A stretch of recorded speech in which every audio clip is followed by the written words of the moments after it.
আমি নির্বাচনে ফুটবল মার্কাতে প্রতিদ্বন্দ্বিতা করছি আগামী জাতীয় সংসদ নির্বাচনে। ত্রয়োদশ জাতীয় সংসদ নির্বাচনে ঢাকা ৯ আসনে স্বতন্ত্র প্রার্থী তাসনিম যারা পেয়েছেন তার প্রিয় প্রতীক ফুটবল। আজ বুধবার বেলা 11:30টার দিকে ঢাকা বিভাগীয় কমিশনারের কার্যালয়ে তার প্রতীক বরাদ্দ করা হয়। ঢাকার 15টি সংসদীয় আসনের মধ্যে 13টিতে প্রতীক বরাদ্দের কাজ সম্পন্ন হয়েছে। ঢাকা বিভাগীয় কমিশনার শরফ উদ্দিন আহমদ চৌধুরী 13টি আসনের রিটার্নিং কর্মকর্তার দায়িত্বে রয়েছেন। এই 13টি আসনে চূড়ান্ত প্রার্থীর সংখ্যা 138। এর মধ্যে স্বতন্ত্র প্রার্থী রয়েছেন 10 জন। নির্বাচন কমিশনের তথ্যানুযায়ী এবারের নির্বাচনে নিবন্ধিত দল ও স্বতন্ত্র প্রার্থীদের জন্য মোট 119টি প্রতীক বরাদ্দ রাখা হয়েছে। স্বতন্ত্র প্রার্থীদের জন্য রাখা হয়েছে 56টি প্রতীক।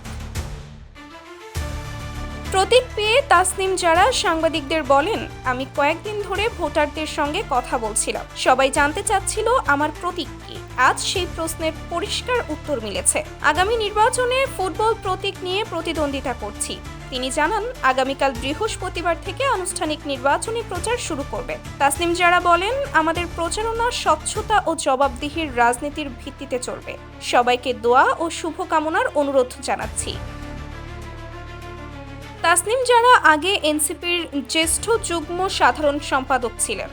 জামায়াতে ইসলামী ও সমমনা দলগুলোর সঙ্গে এনসিপির নির্বাচনী জোট নিয়ে বিতর্কের কারণে তিনি দল ছেড়ে স্বতন্ত্র প্রার্থী হিসেবে মনোনয়নপত্র জমা দেন। প্রাথমিকভাবে রিটার্নিং কর্মকর্তা তার মনোনয়নপত্র বাতিল করেছিলেন, পরে আপিলের মাধ্যমে প্রার্থিতা ফিরে পান। নির্বাচন কমিশনের তফসিল অনুযায়ী প্রতীক বরাদ্দের পর আগামীকাল থেকে স্বতন্ত্র প্রার্থীরা আনুষ্ঠানিক প্রচার শুরু করবেন। জাতীয় সংসদ নির্বাচনের ভোট গ্রহণ আগামী 12 ফেব্রুয়ারি।